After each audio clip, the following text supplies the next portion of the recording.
الحمد لله نحمده ونستعينه ونستغفره ونؤمن به ونتوكل عليه ونعوذ بالله من شرور أنفسنا ومن سيئات أعمالنا من يهده الله فلا مضل له ومن يضلله فلا هادي له ونشهد أن لا إله إلا الله وحده لا شريك له ونشهد أن محمدا عبده ورسوله أما بعد فأعوذ بالله من الشيطان الرجيم بسم الله الرحمن الرحيم قل إن كنتم تحبون الله فاتبعوني يحببكم الله ويغفر لكم ذنوبكم والله غفور رحيم أو كما قال رسول الله صلى الله عليه وسلم من أحب سنتي فقد أحبني ومن أحبني كان معي في الجنة وقال تعالى إن الله وملائكته يصلون على النبي يا أيها الذين آمنوا صلوا عليه وسلموا تسليما اللهم صل على سيدنا مولانا محمد وعلى آل سيدنا حبيبنا محمد اللهم صل على سيدنا مولانا محمد وعلى آل سيدنا حبيبنا محمد فلا ربك لا يؤمنون حتى يحكموك فيما شجر بينهم ثم لا يجدوا في أنفسهم حرجا مما قضيت ويسلموا تسليما اللهم صل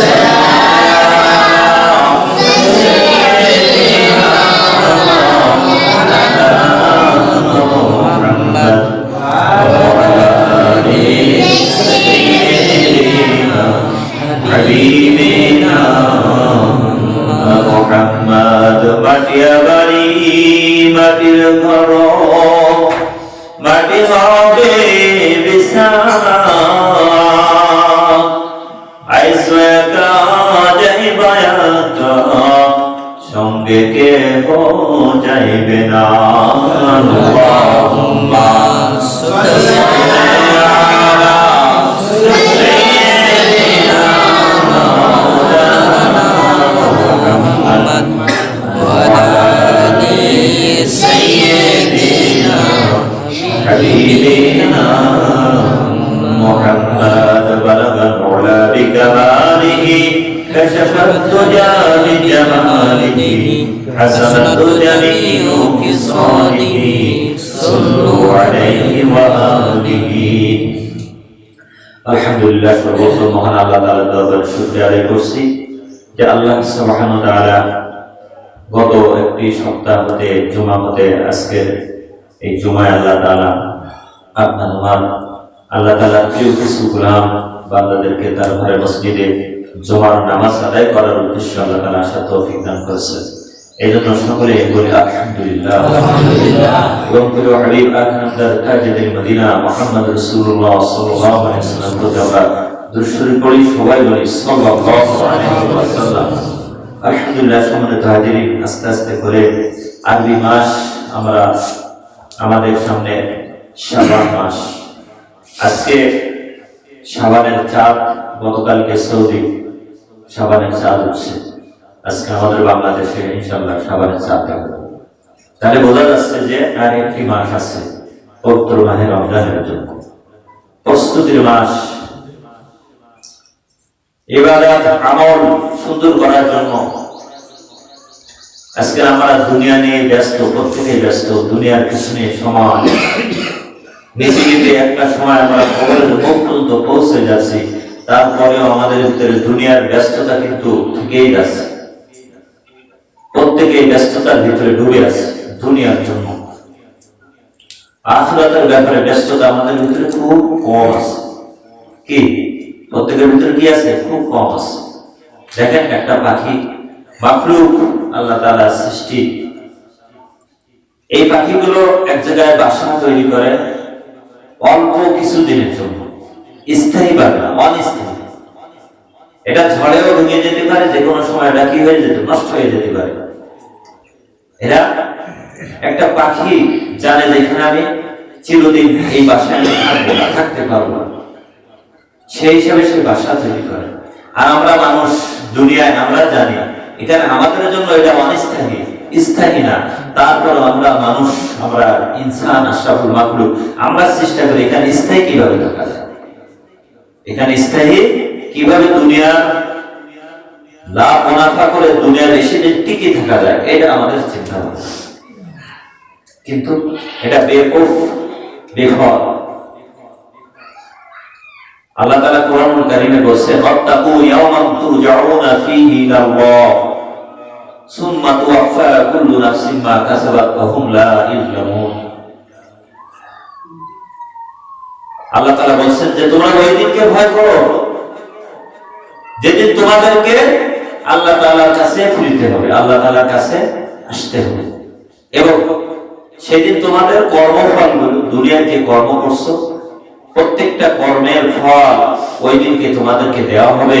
সেদিন কারো প্রতি কোন রকম জুলুম করা হবে না, অন্যায় করা হবে না। সুবহানাল্লাহ। কে বলছেন? আল্লাহ বলছেন ওই দিনকে ভয় করো। এমন একটা দিন সামনে আমাদের জন্য অপেক্ষা করতেছে, যেদিন বাপ তার আদরের সন্তানকে চিনবে না, স্বামী তার স্ত্রীকে চিনবে না, মা তার সন্তানকে সেদিনকে চিনবে না। ওই দিনকে ভয় করো, যেদিন প্রত্যেকে নিজের জন্য পাগল থাকবে, উদার থাকবে। নবীরা নিজেরাই নিজের জন্য ইয়া নাফসি ইয়া নাফসি বলতে থাকবে। ওই দিনকে ভয় করো।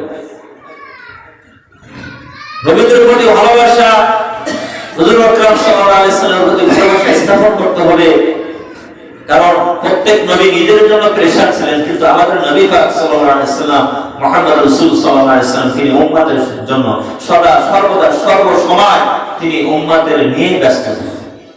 উম্মতকে কিভাবে নাজাত করা যায়, উম্মতকে কিভাবে, আমার গুনাহগার উম্মতকে কিভাবে বাঁচানো যায়, আমাদের নবী সাল্লাল্লাহু আলাইহি ওয়াসাল্লাম এই চিন্তায় তিনি প্রত্যেকটা সময় প্রেশার ছিলেন।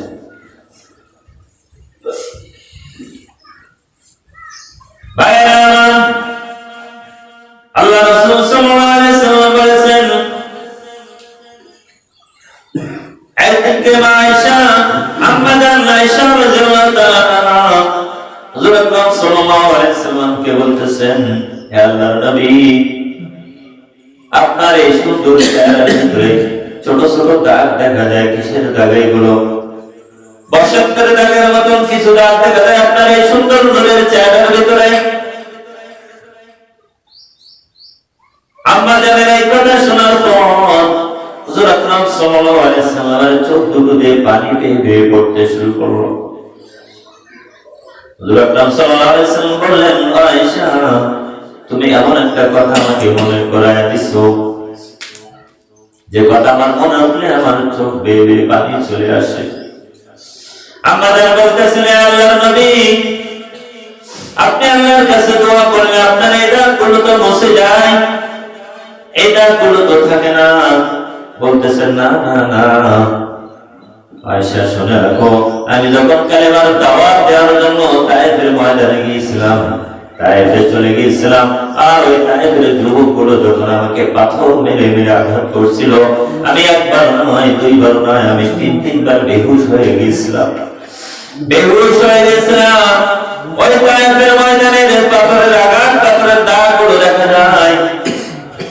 ও আয়েশা শুনে রাখো, কিয়ামতের দিন আমার আল্লাহ তাআলা আমার গুনাহগার উম্মতগুলো যখন আমাকে খুঁজবে, আমার গুনাহগার উম্মতগুলো নবী নবী কই বলে খুঁজবে, সেদিন আমি আমার আল্লাহ তাআলার কাছ থেকে আমার কোটি কোটি গুনাহগার উম্মতকে এক একটা দাগের বিনিময়ে আমি আল্লাহ তাআলার কাছ থেকে মাফ করাই দিব। সুবহানাল্লাহ। আয়েশা, এটা আমার তায়েফের দাগ, আর এই দাগগুলো আমি রেখে দিয়েছি। কিয়ামতের ময়দানে আমি আমার মালিকের কাছ থেকে এক একটা দাগের বিনিময়ে আমার উম্মতকে নাজাত করে দেব, ফুলসিরাত পার করে দেব। সুবহানাল্লাহ। চিন্তা করেন, এই নবী আপনার আমার জন্য, এই নবীর ভালোবাসা, নবীর সুন্নাত যতদিন অন্তরে পয়দা হবে, মুমিন হওয়া যাবে না। নবীকে কেমন ভালোবাসতে হবে? নিজের সন্তানের চাইতে না বাবার চাইতে? নিজের জানের চাইতে নবীকে ভালোবাসতে হবে মুমিন হতে গেলে। ভাইরা, নবীর প্রতি যদি দরুদ পড়েন, একদিন আল্লাহ রাসূল সাল্লাল্লাহু আলাইহি ওয়াসাল্লাম বসে আছেন, এমন সময় হযরত জিবরাইল আলাইহিস সালাতু ওয়াস সালাম, হযরত মিকাইল আলাইহিস সালাতু ওয়াস সালাম, হযরত ইসরাফিল আলাইহিস সালাতু ওয়াস সালাম এবং আজরাইল আলাইহিস সালাতু ওয়াস সালাম, চারজন ফেরেশতা, চারজন ফেরেশতা আল্লাহ রাসূলের কাছে আগমন করলেন। হযরত জিবরাইল আলাইহিস সালাম বলতেছেন, ইয়া রাসূলুল্লাহ, ইয়া হাবিবাল্লাহ, আপনার যদি কোনো উম্মত প্রত্যেকদিন সকাল এবং সন্ধ্যায় আপনার প্রতি 10 বার করে দুরূদ শরীফ পড়ে, হে আল্লাহর রাসূল শুনে রাখুন, আমি জিবরাইল আপনার ওই উম্মতদেরকে হাত ধরে ধরে ফুলসিরাত পার করায়া দিব। সুবহানাল্লাহ। চিন্তা করেন, প্রতিদিন যদি কেউ সকাল সন্ধ্যায় 10 বার করে দুরূদ শরীফ পড়ে, জিবরাইল আলাইহিস সালাম বলতেছেন, আমি আপনার ওই উম্মতকে হাত ধরে ফুলসিরাত পার করাই দিব। সুবহানাল্লাহ। এই নবী আপনার কত বরকতের নবী, রহমতের নবী, দয়ার নবী, মায়ার নবী। নবীর প্রতি যাদের ভালোবাসা ছিল তারা দুনিয়ায় কামিয়াব হয়ে গেছে, তাদের জিন্দেগি ভালো হয়ে গেছে, তাদের আমলগুলো ভালো হয়ে গেছে। যতদিন নবীকে ভালো না বাসতে পারবো, ততদিন নিজেকে কখনো পরিবর্তন করতে পারবো না। কারণ আল্লাহ তাআলা বলেছেন, কুল ইন কুনতুম তুহিব্বুনাল্লাহা ফাত্তাবিউনি ইউহিব্বুকুমুল্লাহ ওয়া ইয়াগফির লাকুম যুনুবাকুম আল্লাহু গফুরুর রহিম। আল্লাহ তাআলা বলেছেন, নবী আপনি বলে দিন, যদি আমি আল্লাহ তাআলার ভালোবাসা অর্জন করতে চাই, ভালোবাসা পেতে চাই, আমি আল্লাহ তাআলার আনুগত্য করতে চাই, ফাত্তাবিউনি ইউহিব্বুকুমুল্লাহ, তারা যেন আপনাকে ইত্তেবা করে ভালোবাসে। আল্লাহু আকবার। যদি আমি আল্লাহ তাআলার ভালোবাসা পেতে চাই, তাহলে তারা যেন আপনাকে কি করে? ইত্তেবা করে। ওয়া ইয়াগফির লাকুম, আল্লাহ তাআলা ক্ষমা করবেন, যুনুবাকুম, গুনাহ খাতা, আল্লাহু গফুরুর রহিম, তিনি অসীম দয়ালু। আমার তাহলে বুঝতে হবে, নবীর ভালোবাসা ছাড়া আল্লাহকে পাওয়া যাবে না, নবীর সুন্নাত ছাড়া আল্লাহকে পাওয়া যাবে না। নবীর সুন্নাত যতদিন নিজের এই বডির ভিতরে সেট না করতে পারবেন, ততদিন মনে করবেন প্রকৃত মুমিন হওয়া যাবে না, ইমানদার হওয়া যাবে না।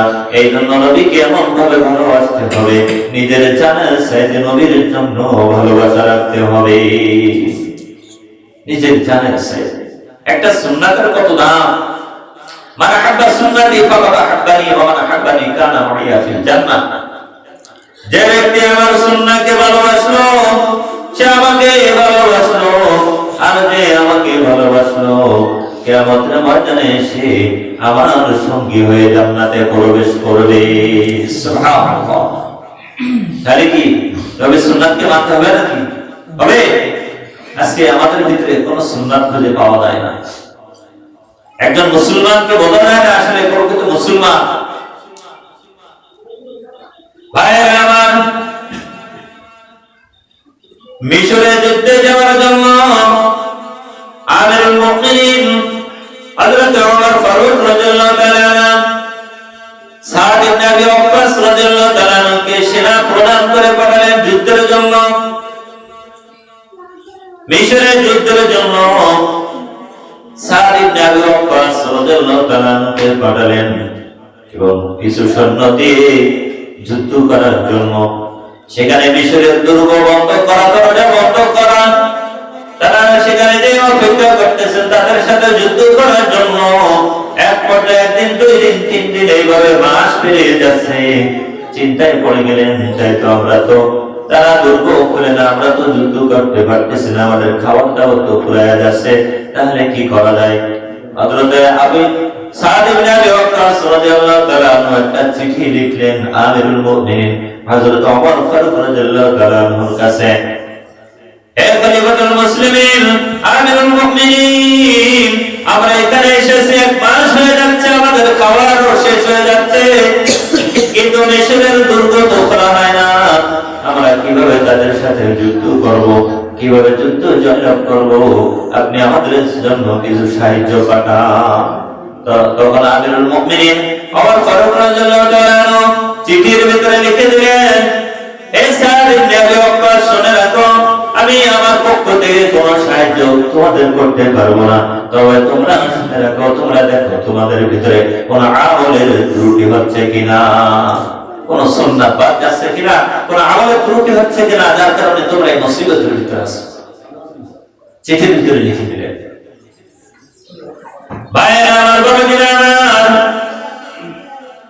যখন সাদ ইবনে আবি ওয়াক্কাস রাদিয়াল্লাহু তাআলার কাছে চিঠি দেওয়া গেল, ওই চিঠি পড়ে তিনি তার সমস্ত সঙ্গীদেরকে নিয়ে তিনি বসে গেলেন এবং খুঁজে খুঁজে বের করতেছেন, দেখো তো আমাদের ভিতরে কোন আমল নষ্ট হয়ে গেছে কিনা, কোন সুন্নাত বাদ গেছে কিনা, কোন সুন্নাতের উপর আমল আছে কিনা, একটু খেয়াল করে দেখো। অনেক সৈন্যগুলো অনেকে বলতেছে না, আমাদের ভিতরে সবই তো ঠিক আছে। একজন বলতেছেন, হুজুর, আমাদের সেনা প্রধান, আমাদের একটা সুন্নাতের উপরে আমাদের বড় খেলাফা হচ্ছে, একটা সুন্নাত ঠিক মতন আমাদের ভিতরে আমল হচ্ছে না। কি সুন্নাত? আমরা মিসওয়াক করতে পারতেছি না ঠিক মতন সময়, আমরা মিসওয়াক করা আমাদের ভিতরে অনেক গড়িমসি হয়ে গেছে। তখন সাদ ইবনে আবি ওয়াক্কাস রাদিয়াল্লাহু তাআলা তার সমস্ত সৈন্যদেরকে বলে দিলেন, আজকে সকালে ফজরের আগে উঠে প্রত্যেকে মিসওয়াক করা শুরু করে দিবে। তিনি পরামর্শ দিলেন, আজকে ফজরের নামাজের আগে প্রত্যেকে উঠে যেন প্রত্যেকে মিসওয়াক করা হয়।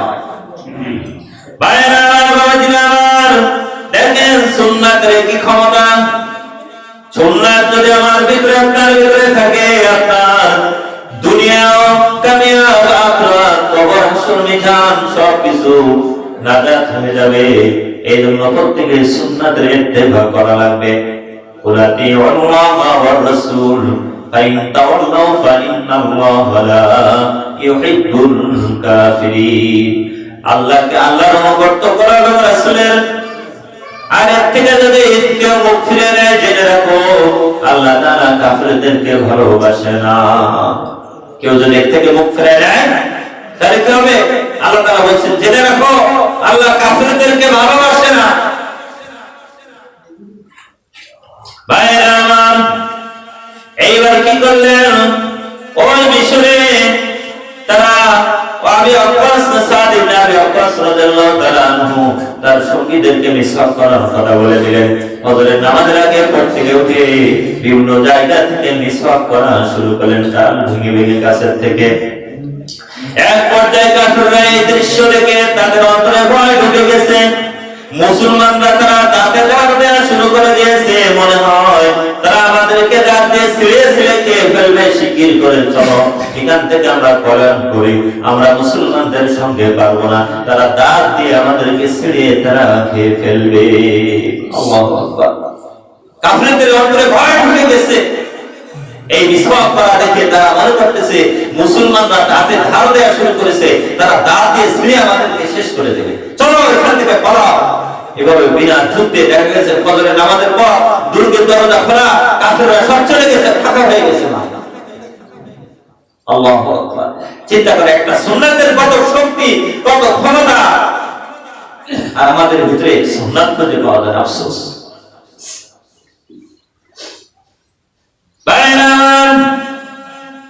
আজকে আমাদের চেহারা থেকে তাকালে মনে হয় আমরা মুসলমানের সন্তান না, আমাদের বডির ভিতরে একটা সুন্নাত খুঁজে পাওয়া যায় না, আমাদের অন্তরের ভিতরে সুন্নাতের কোনো মহব্বত নাই, ভালোবাসা নাই। তাহলে বলেন আমরা কিভাবে আল্লাহ রাসূলের সুপারিশ শাফাআত পেয়ে আমরা জান্নাতে যাব? কারণ কিয়ামতের ময়দানে যখন আমাদের কাউসারের পানি আল্লাহ তাআলা তার বন্ধুকে বলবেন, যাও যাও বন্ধু আমার, আপনি আপনার উম্মতদেরকে হাউজের কাউসারের পানি দিয়ে তাদেরকে খাওয়ায়, তাদেরকে আপনি সঙ্গে নিয়ে যান। সুবহানাল্লাহ। তখন যে প্রকৃত উম্মত হবে, যে রাসূলের অনুসারী হবে, রাসূলের সুন্নাত যার ভিতরে থাকবে, ওই ব্যক্তিকে আল্লাহ রাসূল নিজে তাকে হাউজের কাউসারের পানি পান করাবেন। আর যদি রাসূলের উম্মত না হতে পারি, ওই দিন তাকে বলা হবে সুলতান, সুলতান দূর হয়ে যাও, দূর হয়ে যাও। ওই দিন তার মতন হতভাগা, কপাল পোড়া, নসিব খারাপ আর কারণ হবে না। কারণ কিয়ামতের ময়দানে মানুষের পানির পিপাসায় মানুষের জিহ্বা গলে যাবে, কলকসরে পড়বে, কলিজা ফেটে যাবে। কারণ এমন একটা পরিস্থিতি হবে, এই সূর্যের তাপে মাথার ঘিলুগুলো টকটক করে জমিনে পড়তে থাকবে। এই সূর্য এক বেকার যখন মাথার উপরে চলে আসবে, চিন্তা করে দেখুন তাহলে কি পরিস্থিতি হবে কিয়ামতের ময়দান। এজন্য আল্লাহ তাআলা বলেছেন, ওয়াত্তাকু ইয়াওমা তুরজাউনা ফীহি ইলাল্লাহ সুম্মা তুওয়াফা কুল্লু নাফসিন মা কাসাবাত ওয়া হুম লা ইউযলামুন। ওই দিনকে ভয় করো যেদিন তোমাদের প্রত্যেকে আমার কাছে আসতে হবে এবং তোমাদের কর্মফল যেদিনকে পূর্ণ মাত্রায় দেওয়া হবে, যেদিন কারোর প্রতি কোন রকম জুলুম সেদিন করা হবে না, অন্যায় করা হবে না।